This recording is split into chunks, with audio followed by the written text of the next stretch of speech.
এক এক দেশের রীতি অন্য দেশের কাছে অদ্ভুত বা উদ্ভট মনে হতে পারে। আসলে বিশ্বের বিভিন্ন দেশের সংস্কৃতি ভিন্ন। ঠিক তেমনি এক সংস্কৃতি আছে ব্রাজিলের ছোট্ট এক গ্রামে। এই গ্রামটিতে শুধু সুন্দরী রমণীদের বসবাস, যেখানে নেই কোনো পুরুষ, আর তাই পাত্রের অভাবে বিয়েও হচ্ছে না এসব নারীদের।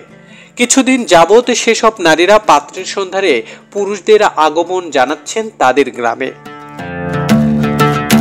বলছি দক্ষিণ ব্রাজিলের পাহাড়ি গ্রাম নহিবাডো কোর্ডো ইরো গ্রামের কথা। এই গ্রামের নারীরা আধিক্য সবচেয়ে বেশি। 600 নারীর বসবাস এই গ্রামে। তাদের বেশিরভাগই অবিবাহিত। তবে কেন সুন্দরী হলেও বিয়ে হচ্ছে না তাদের? কারণ তারা গ্রামের বাইরে বিয়ে করবেন না।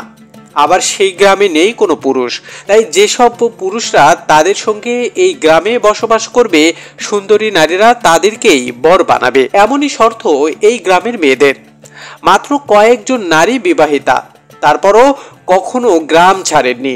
সপ্তাহ শেষে মাত্র 2 দিনের জন্য তাদের স্বামী গ্রামে আসেন। ব্রাজিলের এই গ্রামের নারীরা বিয়ের জন্য উন্মুখ হলেও পাত্রের সংকটে তা সম্ভব হয় না। গ্রামটিতে 18 থেকে 30 বছর বয়সী নারীর সংখ্যা সবচেয়ে বেশি, যাদের মধ্যে 50%-রও বেশি কুমারী নারী রয়েছে। এই গ্রামের নারীদের বিয়ের জন্য অবিবাহিত ছেলের সন্ধান পাওয়া একগাদা খড়ের মধ্যে সূচ খোঁজা তেমনই কঠিন কাজ। এখানকার মেয়েরা যতই চেষ্টা করুক না কেন, বিয়ের জন্য তারা অবিবাহিত ছেলে খুঁজে পায় না। তাই এই সুন্দরী মেয়েগুলো বাধ্য হয়ে বিবাহিত ছেলেদের সঙ্গেই বিয়ে করে নেয়। তা না হলে যে এই সুন্দরী নারীদেরকে সারা জীবন কুমারী থাকতে হবে। এই গ্রামের বয়স প্রায় 128 বছরের মতো। তারপরও বাইরের কোনো গ্রামের সঙ্গে এই গ্রামের সম্পর্কই নেই।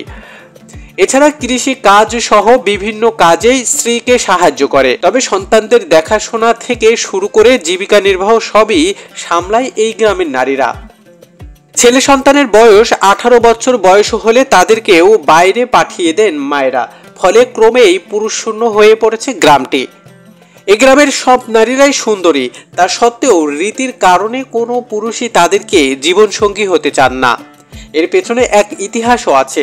জানা গেছে 1890 সালে মারিয়া সেনহরিনা ডো লিনা নামের এক নারীকে তার ইচ্ছার বিরুদ্ধে বিয়ে দেওয়া হয়। এরপর শ্বশুর বাড়ি ছেড়ে তিনি চলে আসেন দক্ষিণ পূর্ব ব্রাজিলের নহিবাডো কোর্ডো ইরা গ্রামেতে। মারিয়া সেন ইরোরা ডো লিমা নামের সেই মেয়েটি 1891 সালে এই গ্রামের গোড়াপত্তন করেন। আর তখন প্রচলন ঘটে কোনো নারী বিয়ের পর শ্বশুর বাড়িতে যেতে পারবেন না। বিয়ের পর স্বামীকেই স্ত্রীর সঙ্গে থাকতে হবে। গ্রামের এই অদ্ভুত রীতির কারণেই অবিবাহিত থাকতে হচ্ছে নারীদের।